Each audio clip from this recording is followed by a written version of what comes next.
ಅಂತಿಮವಾಗಿ ನೋಡಿ ನಮಗೆಲ್ಲರಿಗೂ ಜನ್ಮ ಕೊಟ್ಟಂತ ನಮ್ಮ ತಾಯಿಯ ಇವತ್ತಿನ ಒಂದು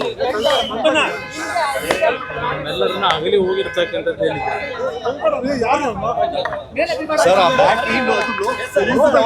ಮೊದಲಿಂದಲೂ ಅವರ ಒಂದು ಸರಳ ಜೀವನ, ಅತ್ಯಂತ ದೈವ ಭಕ್ತಿಯ ಗುಣಗಳನ್ನು ಏನು ಹೊಂದಿದ್ರು. ನಮ್ಮ ಒಂದು ಕುಟುಂಬದಲ್ಲಿ ನಮ್ಮ ತಂದೆಯ ಒಂದು ಸಂಗಾತಿಯಾಗಿ ಸುಮಾರು 65-70 ವರ್ಷಗಳು ಅವರ ಜೊತೆಯಲ್ಲಿ ಬಾಳದಂಥವ್ರು ಏನಿದ್ದಾರೆ, ಬಹುಶಃ ನಮ್ಮ ತಂದೆಯವರ ಬದುಕಿಗೆ ಅವರ ಜೀವನವನ್ನೇ ತ್ಯಾಗ ಮಾಡಿದರು. ಅದಷ್ಟೇ ಅಲ್ಲ, ನಮ್ಮ ಬದುಕಿನಲ್ಲೂ ಸಹ ಒಂದು ತಾಯಿ ಹೃದಯ ಅಂತಕ್ಕಂಥದ್ದನ್ನು ನಮಗೆ ಕಲಿಸಿದ್ರೆ ಅವರಿಂದ ನಾವು ಕಲಿತಂಥದ್ದು. ಒಂದು ಸಣ್ಣ ಹಳ್ಳಿಯಲ್ಲಿ ಜನಿಸಿದಂಥ ನಮ್ಮ ತಾಯಿಯು ಸಹ ಲಕ್ಷಾಂತರ ಕುಟುಂಬಗಳ ಬದುಕಿಗೆ ದಾರಿದೀಪವಾಗಿದ್ದಂಥವರು. ಕಳೆದ 1.5 ವರ್ಷದಿಂದ ಆರೋಗ್ಯದ ಸಮಸ್ಯೆಗಳು ಏನು ಪ್ರಾರಂಭ ಆಯಿತು ಅವರಿಗೆ.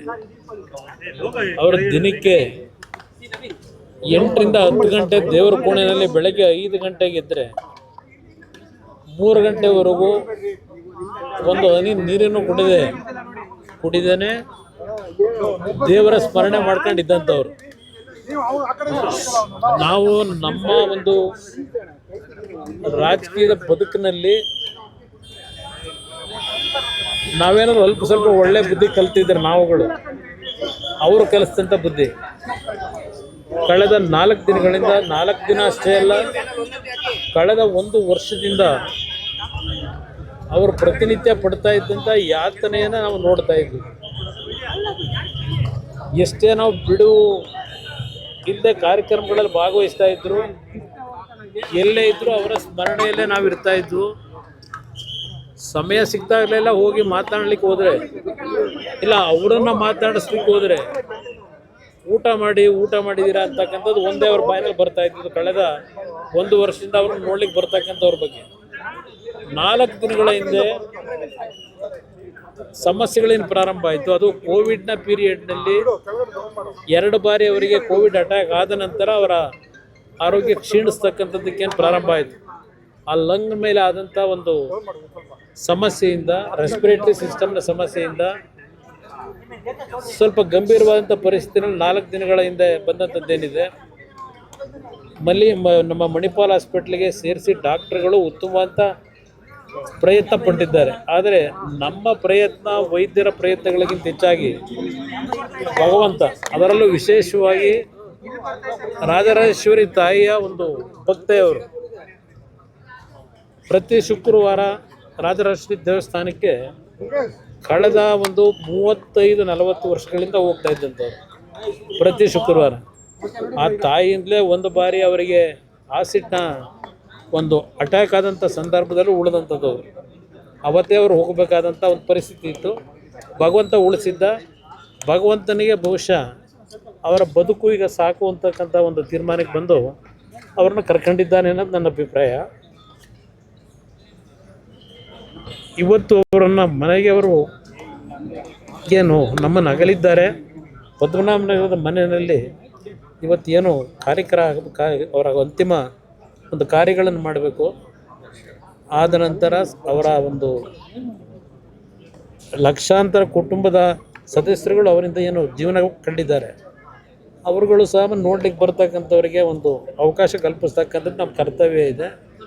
ಬಹುಶಃ ನಾಳೆ 11 ಗಂಟೆ ಮೇಲೆ ಅವರು ಜನ್ಮ ಕೊಟ್ಟಂಥ ಸ್ಥಳ ಹಾಸನ ಜಿಲ್ಲೆ, ನಮ್ಮ ತಂದೆಗೆ ಜನ್ಮ ಕೊಟ್ಟಂಥ ಸ್ಥಳ, ಅಲ್ಲಿಗೆ ಅವರನ್ನು ಶರೀರವನ್ನು ತೆಗೆದುಕೊಂಡು ಹೋಗ್ತಕ್ಕಂಥದ್ದಕ್ಕೂ ತೀರ್ಮಾನ ಆಗಿದೆ. ಮನೆಗೆ ಹೋದ ನಂತರ ಮುಂದಿನ ಕಾರ್ಯಗಳೇನು ಅಂತಕ್ಕಂಥದ್ದು ತೀರ್ಮಾನಗಳನ್ನು ಎಲ್ಲ ಸೇರಿ ಮಾಡಬೇಕು ಅಂತ ಇದ್ದೇವೆ. ಅದ್ರ ಜೊತೆಗೆ ಎಲ್ಲರ ಅಭಿಪ್ರಾಯ ಹೊಂದಿದೆ. ಅವರ ಹುಟ್ಟಿರ್ತಕ್ಕಂಥ ಹುಟ್ಟೂರಿನಲ್ಲೇ ಕಾರ್ಯಕ್ರಮ ಇದು ಅಂತಿಮ ಸಂಸ್ಕಾರಗಳಾಗಬೇಕು ಅಂತಕ್ಕಂಥದ್ದು ಒಂದು ಭಾಗ ತೀರ್ಮಾನ ಇದೆ.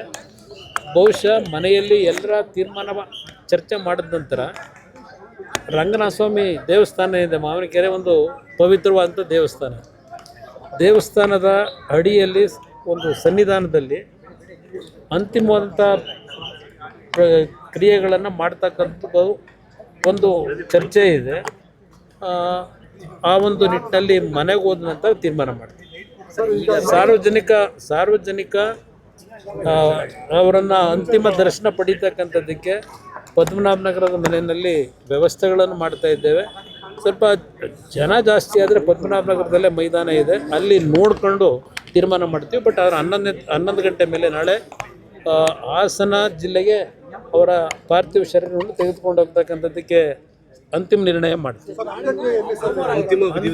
ಅಂತ್ಯಕ್ರಿಯೆ 2-3 ಸ್ಥಳದ ಬಗ್ಗೆ ಸ್ವಲ್ಪ ಚರ್ಚೆಗಳಿದೆ.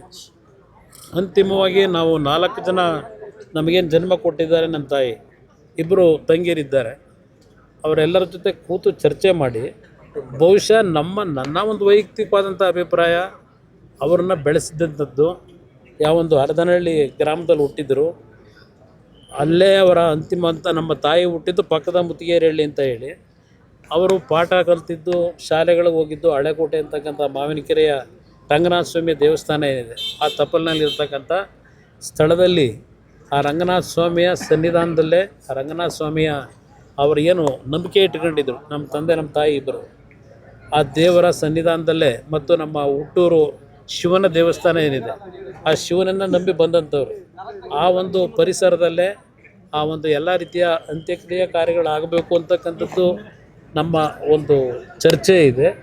ಎಲ್ಲರ ಜೊತೆ ಚರ್ಚೆ ಮಾಡಿ ಕುಟುಂಬದಲ್ಲಿ ಒಂದು ರೀತಿಯಲ್ಲಿ ತೀರ್ಮಾನಕ್ಕೆ ಬರ್ತದೆ.